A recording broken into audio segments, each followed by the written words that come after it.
tips for front wheel drive alignment, please.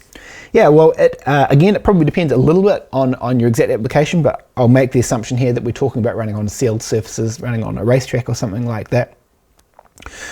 So one of the things I probably see, a bit of a trend you'll see in front wheel drives, is people tend to sort of be in the headspace and also experiencing in some cases a fundamentally understeering car. Part of the reason for that is the front tires are doing more work than the rears as far as being overloaded. They're driving, they're turning, and that does tend to be one of the fundamental complaints of people racing front wheel drive cars. Now that's absolutely not, I would say, that's a trait that can be tuned out of them. It's not something that you just have to deal with.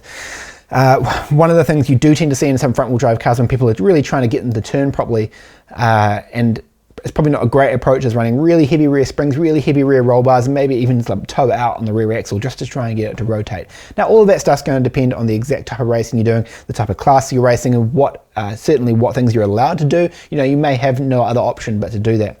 But in many cases, one of the things I would start with if your car is lowered and you are racing it is you should be looking at a roll center correction kit. What I mean by that is, I haven't talked about roll center in any detail today, but essentially it's the instantaneous point that the chassis rolls about when you head into a corner. There's one for the front and there's one for the rear axle. And particularly in a lot of front wheel drive cars, things like Hondas and stuff, when you lower them, you are lowering the center of gravity, and that's a great thing.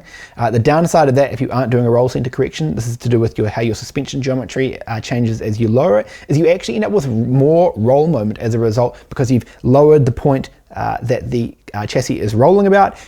That means you increase the moment arm between the center of gravity and that point you're rolling about. So even though you've lowered the center of gravity overall, which is a positive, the downside is if you don't correct the roll center back to its original position, you'll actually end up inducing more body roll as a result.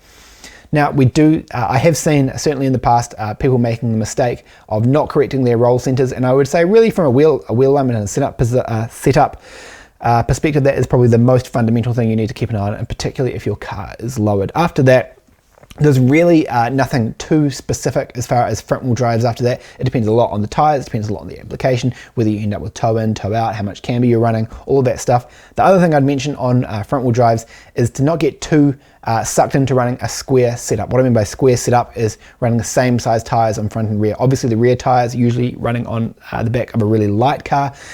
They're not doing a whole lot of work. They're just being dragged along for the ride. Maybe there's a little bit of braking force going into them, but they're certainly got nowhere near as much energy as the front tires going into them. So if you are getting serious about your racing, you should be thinking about running something like a wider or larger tire on the front axle relative to the rear. That question was taken from one of our free live lessons. If you like free stuff and you want to expand your knowledge, click the link in the description to claim your free spot to our next live lesson. You'll learn about optimizing the performance and handling of your car on the racetrack, as well as improving your skills behind the wheel. Plus, you'll have the chance to ask your own questions, which we'll be answering live.